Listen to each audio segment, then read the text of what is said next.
Episode ini dimulai dengan Arjuna melihat pasukan sedang mempersiapkan segala senjata dan keperluan yang akan digunakan untuk perang di pagi hari. Arjuna juga melihat para ponakan dan anaknya sedang berlatih dengan pamannya dengan sisa waktu yang ada. Dan seketika Arjuna ingat dengan perkataan Basudewa Krishna yaitu, untuk meraih kemenangan kalian berdoalah atas kematian Bhisma yang agung. Arjuna pun melihat lagi ke arah lain.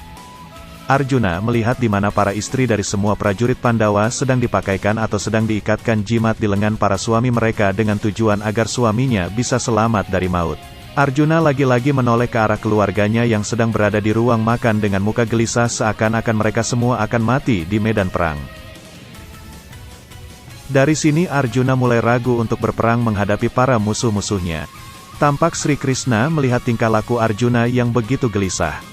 Krishna pun sudah tahu apa yang dipikirkan Arjuna. Lalu Arjuna pergi ke ruangan di mana tempat senjatanya ditempatkan yaitu busur Gandiwa yang diberi oleh Dewa Agni dan memberikan hormat kepada senjatanya. Pagi hari pun sudah tiba. Krishna lalu menghampiri Arjuna yang pikirannya sedang goyah akan berperang.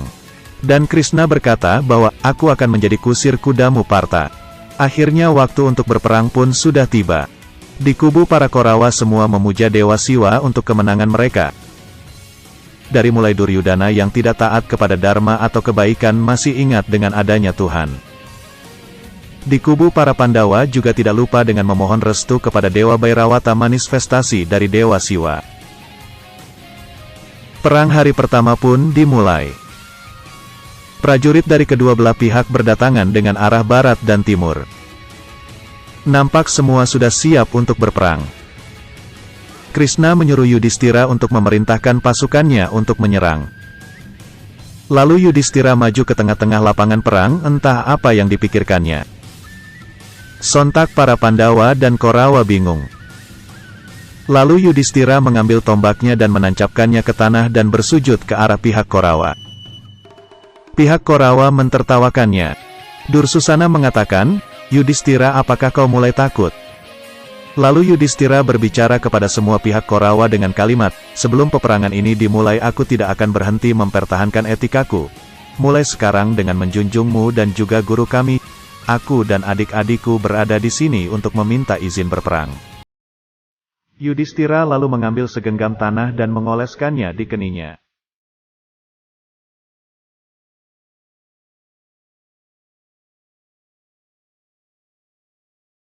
Episode berlanjut ke episode 207. Kakek Bhisma mengatakan, doaku untuk kalian. Dalam pertempuran ini hukum semua musuhmu dengan kematian dan bunuhlah aku. Semoga kalian menang, begitulah yang diucapkan kakek Bhisma. Lalu Yudhistira mengambil tombaknya yang ditancapkan tadi. Singkat cerita, di Hastinapura ada kabar duka untuk semua rakyat dan raja di sana bahwa Ibu Ratu Satyawati telah meninggal. Kabar tersebut dibawa atau disampaikan oleh resi biasa.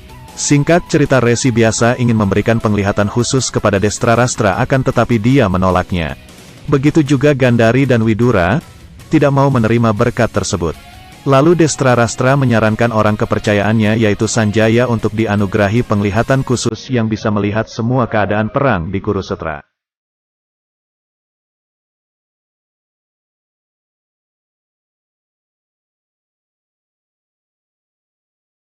Di sisi lain Arjuna masih goyah akan tekadnya untuk berperang.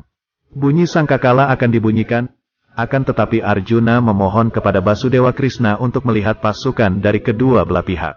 Krishna pun tersenyum.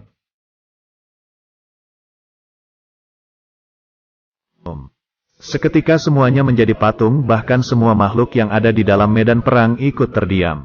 Arjuna kebingungan. Suasana menjadi hening tanpa suara. Arjuna meratapi ke arah kiri dan kanan dengan wajah kebingungan. Karena semua hanya terdiam seperti patung. Krishna bertanya kepada Arjuna, apa yang ingin kau lihat Partha? Ke arah mana kau ingin melihatnya dan kau sebenarnya ingin memastikan apa? Kenapa kau ingin mengelilingi semua pasukan di medan perang ini? Arjuna menjawab dengan wajah gelisah, aku ingin melihat angkatan perang lawan Madawa.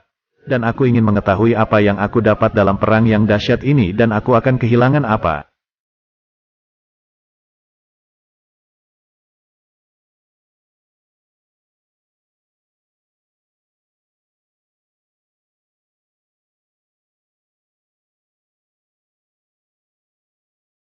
Lalu Basudewa Krishna pergi ke pihak musuh. Singkat cerita, Krishna memberi wejangan kepada Arjuna sampai Krishna menampakkan wujud aslinya, dan pada akhirnya keraguan Arjuna hilang ketika mengetahui bahwa Krishna adalah yang maha kuasa. Dan Arjuna siap mengikuti semua yang diperintahkan Basudewa Krishna. Sangkakala perang sudah ditiup oleh para pembesar dari masing-masing kubu. Di Hastinapura, Sanjaya menceritakan kepada Raja Destrarastra tentang ilusi yoga dari Basudewa Krishna yang mencerahkan Arjuna sekaligus mencerahkan diri Sanjaya sendiri. Sanjaya juga menceritakan bahwa Arjuna kini di medan tempur dengan seluruh keahlian, kekuatan dan pengetahuannya. Hal ini membuat Raja Destrarastra cemas. Medan tempur Kurusetra berkecamuk benturan antar senjata, suara sayatan-sayatan pedang menggema di Samanta Pancaka. Para putra Pandu yang menggunakan formasi Bajra terus maju dan memporak-porandakan bala tentara Kurawa. Hal ini mencemaskan Pangeran Duryudana dan beberapa kali mempertanyakan sumpah dan tugas dari kakek Bisma. Para Pandawa semakin dekat dengan pusat formasi Kurawa untuk mencapai pangeran. Duryudana kembali mempertanyakan kakeknya. Sangkuni datang dan meminta Bisma agar segera membentuk formasi. Bisma dengan tenang menjawab bahwa seekor buaya akan membiarkan mulutnya tetap terbuka hingga ikan-ikan dengan percaya diri menetap di mulutnya. Ketika para Pandawa semakin dekat pusat formasi Kurawa, Arjuna melepaskan panahnya ke udara.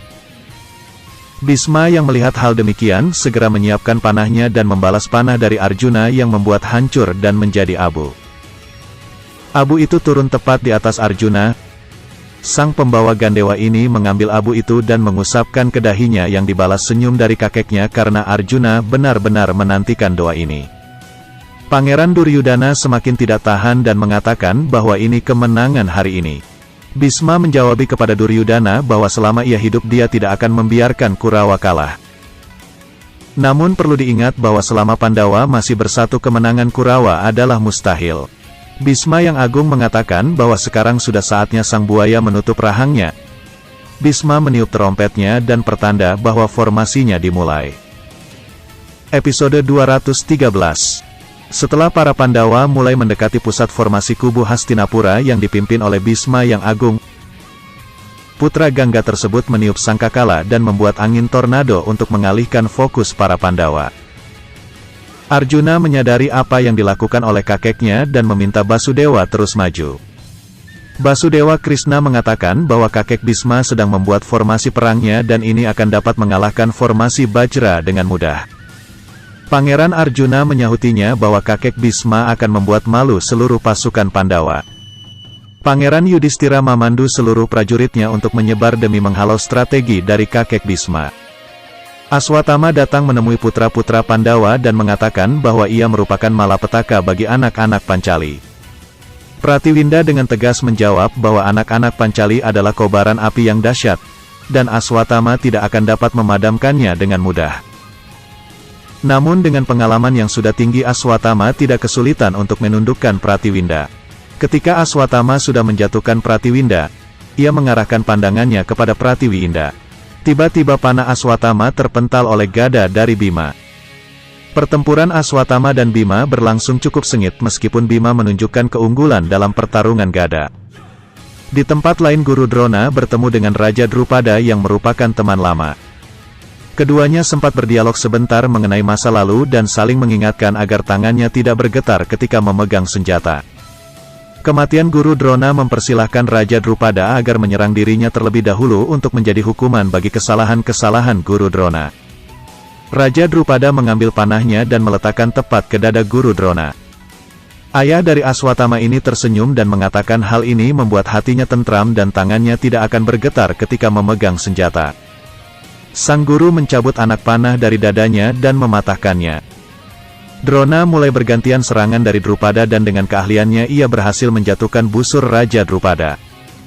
Ketika Guru Drona kembali melepaskan anak panahnya ke arah kereta dari Raja Drupada.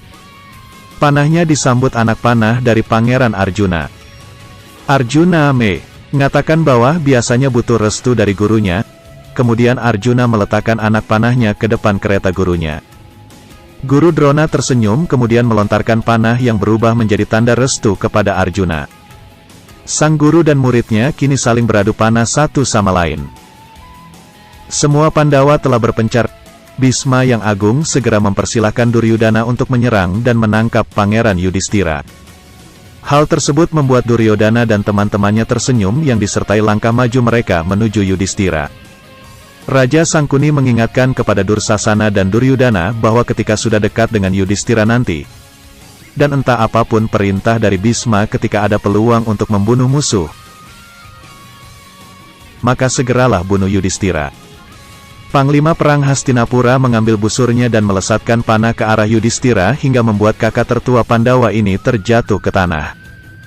Pangeran Abhimanyu yang melihat hal demikian segera memerintahkan Pangeran Utara untuk memberi tanda kepada Pandawa yang lain. Pangeran Abhimanyu dengan cekatan melontarkan anak panahnya ke arah musuh-musuhnya. Tanda dari Pangeran Utara cara sudah dilihat oleh para Pandawa. Keempat Pandawa yang lain segera meninggalkan pertempurannya untuk membantu Pangeran Yudhistira. Guru Drona yang melihat Arjuna ingin pergi mengingatkan bahwa pertempurannya belum selesai. Pangeran Abhimanyu untuk melindungi Yudhistira melontarkan anak panahnya dan membuat tembok dari tumpukan anak panah. Bhisma yang agung dibuat takjub dengan keahlian dari putra Arjuna tersebut.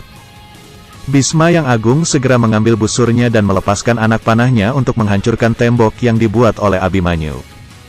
Ketika tembok anak panah itu runtuh, sosok dari Pangeran Abhimanyu sudah berada tepat untuk menghalangi jalan dari kakek Bhisma.